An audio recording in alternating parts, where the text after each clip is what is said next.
Survey shows 7 out of 10 Filipinos disapproved of the Marcos administration strategy for controlling inflation. Pulse Asia's survey found that 73% of our kababayans do not support the government's way of handling the increase in prices of goods and services.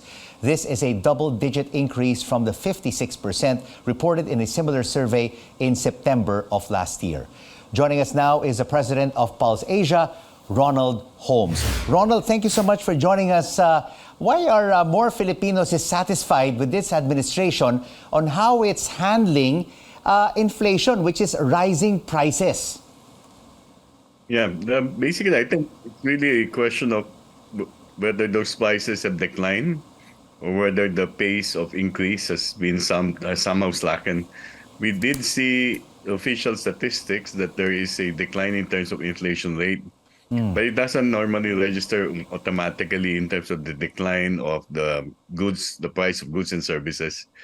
So there has to be something much more massive or extensive that the government can do. Of course, this is a pretty tricky problem because you cannot control the prices of goods and services to a significant extent.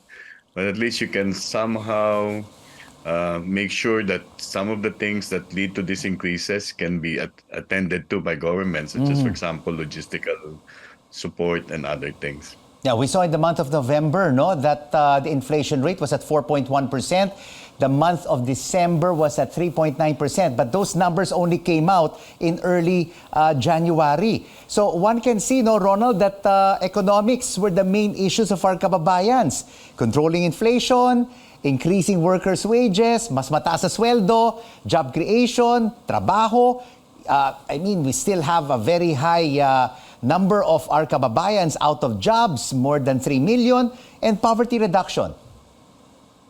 Yes, the major concerns have been largely economic. The fifth concern would be in terms of fighting graft and corruption. But even in terms of fighting graft and corruption, we saw a decline in terms of the approval of the national administration, 15 points down.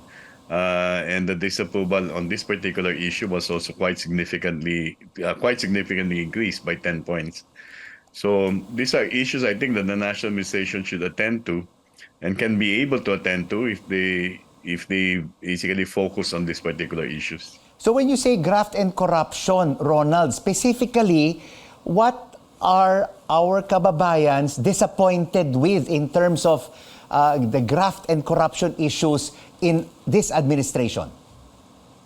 Well, it may not necessarily be the big ticket issues, no? It may be what they actually experience in dealing with government agencies at both the national and the local level. We've seen this in the past while there were administrations in the past that were dedicated or vowed to combat graft and corruption. We do remember, for example, under the administration of the late President Noynoy Aquino, the major graft and corruption issue there was not a big fish, but rather the laglag bala scandal that happened.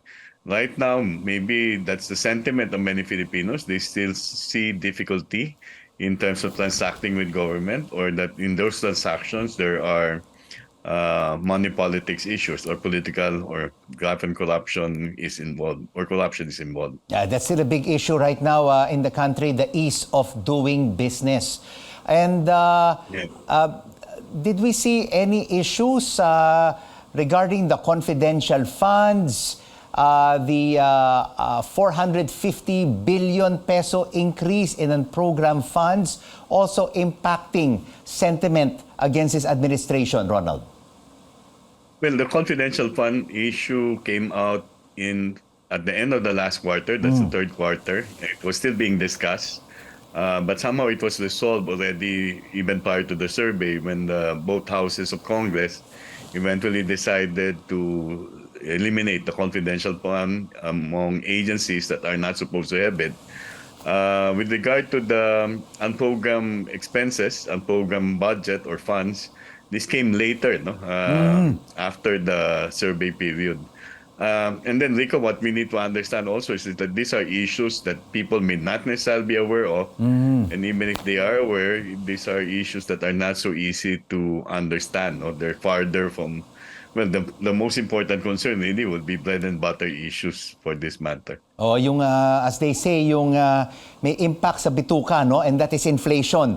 The price of rice, Yep. the price of pork, the price of corn. These are the basic hot button issues that really impact our kababayans. What about the president? Is he still very popular at the national level? Does he still have that support which he enjoyed when he won a majority of votes in the May 2022 elections? Yeah, we have approval and trust ratings that are essentially unchanged from the September survey. But as it stands right now, the president still has close to 7 out of 10 Filipinos approving or trusting him. And this is quite high. It's almost comparable to the approval and trust ratings of the last two presidents. Whether this would stand in the coming months or in the coming quarter is something that we will only see once the survey is done. What about the Vice President, Sara Duterte? Where does she stand in terms of popularity? That's the same thing, Rico. It's just 74%. So 7 out of 10 are approving and trusting of the vice president. Slightly higher than the trust rating of the president, but this is something that is expected. No? We've had vice presidents in the past who have higher approval or trust ratings than the president. Because in the first place, I think the expectation with regard to the vice president being a spare tire would be less than the expectation of people relative to the vice president. All right. Before this report on the surveys, we had a story about the former President Rodrigo Duterte and rumors of destabilization plot against the Marcos administration. The Duterte effect, is it still there? Is the former president still influential, Ronald? Well, I think if you work with the survey and you look at the data that we have on the sub-regional level, you really have some, the Duterte brand is still something that you see quite clearly insofar as the performance rating, for example, of the Vice President, Sara Duterte. It has remained at a high level, 93%. 9 out of 10 Mindanaoans are still approving of the Vice President.